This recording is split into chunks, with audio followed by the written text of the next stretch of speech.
President Xi Jinping arrives in Vietnam at the start of a three-nation Asian tour.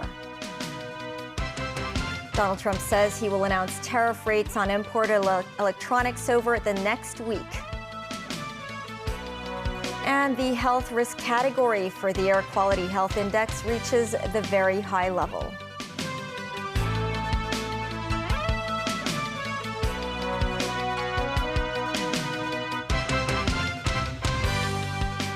Hello and welcome to TVB News. I'm Melissa Hekalea.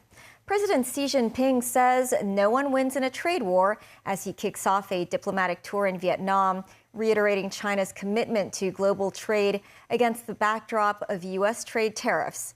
Tariffs which are set to hit Vietnam and others in the region hard in the coming months. China's leader called for stronger ties with Vietnam on trade and supply chains as the Trump administration puts Hanoi under pressure to be less reliant on deals with Beijing. David Garrett has more. Vietnam ready to welcome the leader of their biggest trading partner. The Air China jet touched down in Hanoi, a trip planned for weeks but more pertinent than ever with US President Donald Trump's imposition of trade tariffs.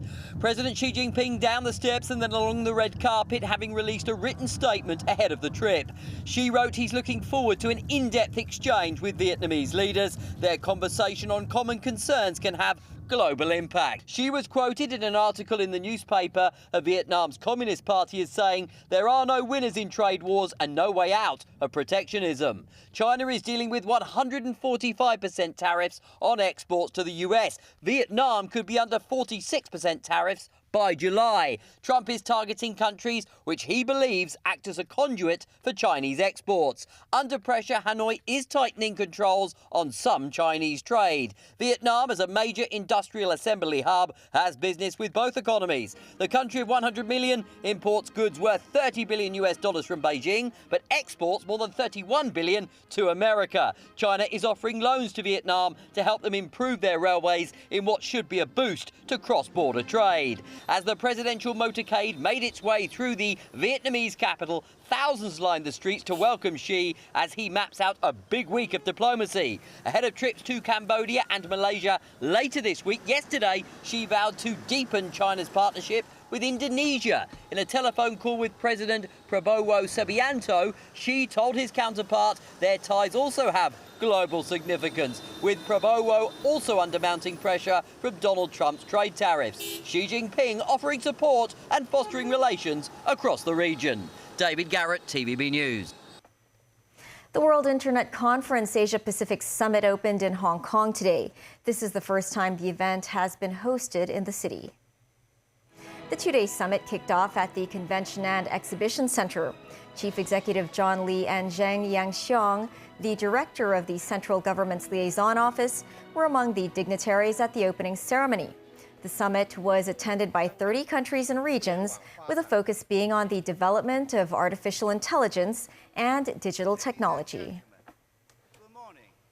Hong Kong's rise as an INT hub has been fast-tracked by our vibrant economy, which is powered by free trade and boasts the world's third largest financial center. This summit matters. Cooperation matters, especially during these challenging times to geopolitics and trade relations. Washington's policy on exempting smartphones and other electronic products from its tariff policy has added yet another layer of confusion on the ever-escalating Sino-U.S. trade spat. Some local economists believe American consumers and businesses will be the first to bear the brunt of U.S. President Trump's economic measures. Timothy Lee reports. In an era of globalization, manufacturing electronic goods has been an indispensable source of wealth generation for many countries around the world. For top American smartphone maker Apple, only some 30% of the iPhone's hardware is produced in the U.S., with the remaining parts manufactured in nations like South Korea, Japan, and China. China, being the primary assembly hub for iPhones, is home to 96% of all production of the Apple product. As a result of U.S. President Donald Trump's trade war declaration, analysts believe the tit-for-tat tariffs slapped by both the U.S. and China have doubled the cost of iPhone production. Despite Apple having set up a number of factories in India in a bid to diversify production, a 10% tariff has also been applied to the South Asian nation. A number of local economists believe average American consumers and businesses will be the first to suffer from the economic consequences that result from the current U.S. regime's policies. CUHK economics professor Terrence Chang stressed the tariffs only hurt Apple's business as their products will only get more expensive in the U.S. market. He added it would be impossible to manufacture iPhones entirely within America alone, given that tens of thousands of parts are made in China. Meanwhile, in the hope of avoiding the fallout of the China-U.S. trade war and further pushing ahead with the city's economic development, the Hong Kong Chinese Importers and Exporters Association suggested the SAR should speed up efforts to boost e-commerce trade with other cities in the Greater Bay Area. Timothy Lee, TVB News. Hong Kong's air quality health risks have reached very high levels, according to the Air Quality Health Index, due to the effect of dust storms and strong winds in the mainland. The observatory expects visibility to remain low across Guangdong province for the next 2 days. Visibility in the city was reduced to around 6 to 9 kilometers throughout the morning, with the headquarters of the observatory reporting a limited visibility of just 5,000 meters at around 11 a.m. Relative humidity also dropped to just 40% or below at noon. This, as weather authorities noted, the weather conditions were brought about by the northeast monsoon, carrying dust particles southward from a dust storm in Inner Mongolia. Macau Chief Executive Sam Ho-fai today delivered his first policy address, retaining a list of policies benefiting residents' livelihood. They include the continuation of the 10,000 pataka cash handouts to residents of the enclave for the 18th consecutive year. Under this measure, non-permanent residents can also receive a 6,000 pataka handout. He also announced a new child allowance that will allocate 1,500 patakas monthly to families with children below the age of 3. The enclave CE stressed his administration will continue to diversify the city's economy, such as boosting investment in key industries in the Macau and Hengqin areas.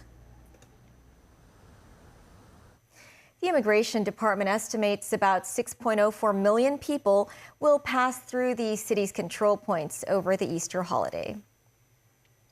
The 4-day public holiday starts this Friday. The Immigration Department estimates the number of inbound and outbound passengers using land boundary control points will peak on Friday and the coming Monday. Roughly 759,000 and 618,000 people, respectively. To ensure smooth passenger traffic flow, the department says authorities will implement traffic diversion plans when necessary. Still ahead, in South Korea, ousted leader Yoon Suk-yeol makes his first appearance in court to face insurrection charges. And the Drainage Services Department uses new robots to increase maintenance work efficiency.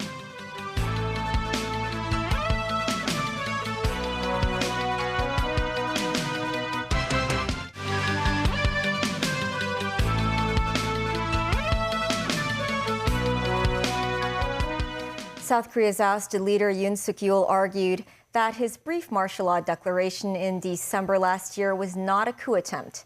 This as Yoon made his first appearance in court to face insurrection charges. The black fleet of cars carrying the former president arrived at the Seoul Central District Court. Yoon's impeachment was upheld by the Constitutional Court.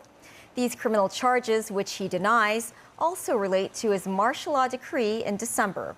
He could face the death penalty if found guilty, although South Korea has not executed anyone in decades. On day one, Yoon maintained that emergency powers were needed to root out anti-state elements. Prosecutors argue Yoon lacked legal grounds and accused him of trying to paralyze the country.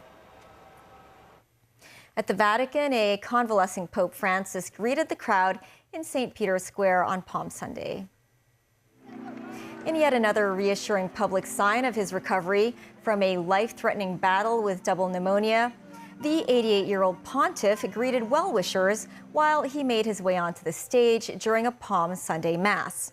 Many in the crowd reached out to touch Francis's hand or garments as he arrived in a wheelchair. Francis was not wearing nasal tubes for supplemental oxygen, as he had during a similar appearance last Sunday.